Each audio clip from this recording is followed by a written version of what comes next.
The second verse we have right at the back there is, if you fear God, you need fear nothing else.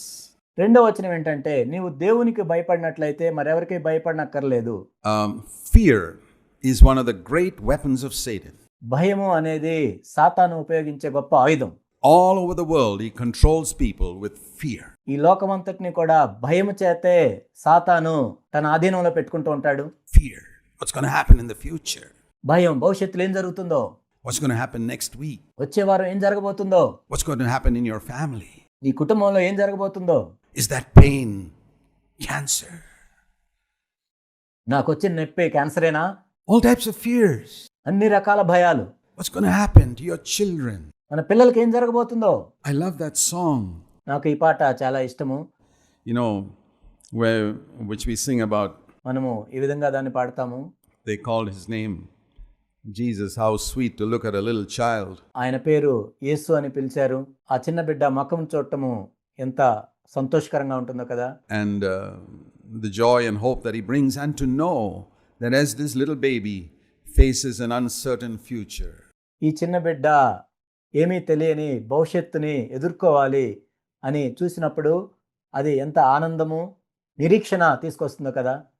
Some of us get older, we die and move on, and our children have to live in this world which is so unsafe. మనలో కొంతమంది పెద్దవాళ్ళమయ్యి చనిపోయి వెళ్తాం, కానీ మన పిల్లలు ఈ లోకంలో బ్రతకాలి. ఇది ఎంతో భద్రత లేని ప్రదేశము.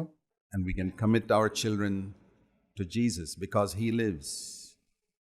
మన పిల్లల్ని యేసుక్రీస్తు ప్రభువుకి మనం అర్పించవచ్చు, ఎందుకంటే ఆయన జీవించుతున్నాడు.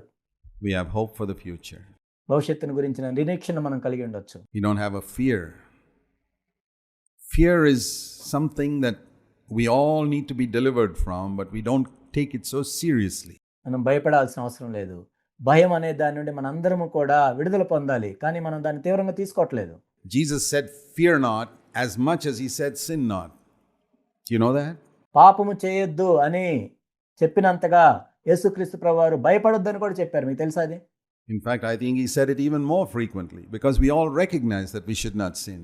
ముఖ్యంగా దానికంటే కూడా ఇంకా తరచుగా భయం గురించి ఆయన చెప్పారు, ఎందుకంటే మనందరం పాపం చేయొద్దు అనేది మనకు తెలుసు. He told the woman caught in adultery, don't sin again. John chapter 8. యోహాను సువార్త 8వ అధ్యాయంలో వ్యభిచారంలో పట్టబడిన స్త్రీ గురించి యేసుక్రీస్తు ప్రభువారు చెప్పారు, ఇక పాపం చేయకుము అని. He told the man who was lame for 38 years in John chapter 5, don't sin again, otherwise you'll get a worse sickness than the one you got. యోహాను సువార్త 5వ అధ్యాయం 38 సంవత్సరాల నుంచి ఆ దేవాలయంలో కుంటివాడితో ఆయన చెప్పారు, ఇక పాపం చేయొద్దు, ఎందుకంటే దీనికంటే ఇంకా భయంకరమైనది నీకు జరుగుతుంది అని. Showing that sometimes sickness can be caused by sin, not always, but sometimes. కొన్నిసార్లు రోగం అనేది పాపం నుంచి కూడా కలుగుతుంది, అన్నిసార్లు కాదు. He said to people, don't sin, don't sin. But how many times he told his disciples? ఆయన ప్రజలతో చాలా మందితో పాపం చేయొద్దు అని చెప్పారు. అయితే తన శిష్యులతో ప్రభు ఎన్నిసార్లు ఈ విధంగా చెప్పారు? Don't be afraid. భయపడొద్దు అని. I don't see him telling his disciples don't sin, because they knew that already. తన శిష్యులతో పాపం చేయొద్దు అని ప్రభు చెప్పలేదు, ఎందుకంటే వాళ్ళకి అప్పటికే తెలుసు అది. Do I have to tell you, brothers and sisters, don't sin? నా ప్రియ సహోదరి సహోదరులారా, మీరు పాపం చేయొద్దు అని నేను చెప్పాలా మీకు? How many of you need the exhortation today saying don't sin? మీరు పాపం చేయొద్దు అనే హెచ్చరిక ఈరోజు మీలో ఎంతమందికి కావాలి? I hope not. You already know that. మీకు అవసరం లేదని అనుకుంటున్నాను. మీకు ఇప్పటికే తెలుసు ఆ విషయం. But I tell you, most of us sitting here, if not all of us, need an exhortation which says, don't be afraid. కానీ ఇక్కడ కూర్చున్న వారిలో మనందరికీ కాకపోయినా చాలా మందికి కావాల్సిన హెచ్చరిక ఏంటంటే భయపడొద్దు. God cares for you. దేవుడు నిన్ను గురించి పట్టించుకుంటున్నాడు. And if you want to live on this earth without any fear at all, ఏ భయం లేకుండా నువ్వు ఈ భూమి మీద జీవించాలనుకుంటే, that's Isaiah chapter 8, where it says in the Living Bible, if you fear God, you need fear nothing else. యెషయా గ్రంథం 8వ అధ్యాయంలో లివింగ్ బైబిల్ తర్జుమాలో ఉంటుంది, నీవు దేవునికి భయపడినట్లయితే మరెవరికి భయపడనక్కర్లేదు. This verse, by the way, everything is in scripture. This verse is Luke, the one I quoted first is Luke chapter 6 and verse 36. Be merciful just as your Father is merciful to you. ఇవన్నీ కూడా బైబిల్లో ఉన్నవే. నేను మొట్టమొదటి చెప్పిన వచనం కూడా లూకాసు వార్త 6వ అధ్యాయం 36వ వచనము, మీ తండ్రి కనికరము గలవాడైనట్టు మీరు కనికరము గలవారై ఉండుడి. And the other is, the verse on fear is from Isaiah chapter 8, verse 11 to 13 in the Living Bible. ఇక్కడ భయం గురించి అయితే యెషయా గ్రంథము 8వ అధ్యాయం 11 నుండి 13 వచనాల్లో లివింగ్ బైబిల్ తర్జుమాలో ఉంటుంది. If you fear God, you need fear nothing else. నీవు దేవునికి భయపడినట్లయితే మరెవరికి భయపడాల్సిన అవసరం లేదు. You need not be afraid of human beings who threaten you. You need not be afraid of sicknesses that you think you might get. You need not be afraid of what problems your children may face in the future. నీవు ఏ మనుషులకి భయపడాల్సిన అవసరం లేదు, ఏ రోగముల గురించి భయపడాల్సిన అవసరం లేదు, మీ పిల్లల భవిష్యత్తు గురించి భయపడాల్సిన అవసరం లేదు. You need not be afraid of financial problems. You need not be afraid that you'll be left alone. ఆర్థిక సమస్యల గురించి భయపడాల్సిన అవసరం లేదు, నీవు ఒక్కడవే మిగిలిపోతావేమో అని భయపడాల్సిన అవసరం లేదు. And God won't care for you. No, you need not be afraid of anything. ఒకవేళ దేవుడు నన్ను పట్టించుకోడేమో అని భయపడాల్సిన అవసరం లేదు, మరి దేని గురించి కూడా భయపడాల్సిన అవసరం లేదు. If you fear God, if you reverence God, and there are two types of fear of God. నీవు దేవునికి భయపడినట్లయితే, దేవుని యందు భయభక్తులు కలిగినట్లయితే, ఇక్కడ భయం అనేది రెండు రకాలుగా ఉంటుంది. I think in the Old Testament they feared God like a policeman or a judge. పాత నిబంధనలో మనం చూసినట్లయితే వాళ్ళు దేవుడిని చూసి ఒక పోలీస్ వలె లేక ఒక జడ్జి వలె చూసి భయపడేవాళ్ళు. But the word is reverence. కానీ ఇక్కడ రెవరెన్స్ అంటే గౌరవము, భయభక్తి. And in the New Testament also we are to reverence God. In fact, it says we are to perfect holiness. క్రొత్త నిబంధనలో కూడా మనం దేవుని యందు భయభక్తులు కలిగి ఉండాలని చెప్పబడింది. దేవుని యందు భయభక్తులు కలిగి మన పరిశుద్ధతను సంపూర్ణం చేసుకోవాలని ఉంది. 2 Corinthians 7 verse 1, in the fear of God. 2 కొరింథీ 7వ అధ్యాయం 1వ వచనంలో. Hebrews chapter 12, the last verses says, let us offer to God a service with reverence and awe and respect. హెబ్రీయులకు రాసిన పత్రిక 12వ అధ్యాయం చివరి వచనంలో ఆ కృప కలిగి వినయ భయభక్తులతో దేవునికి ప్రీతికరమైన సేవ చేయదుమనుంది. But the same Hebrews 12 says, it is the reverence we give to a father.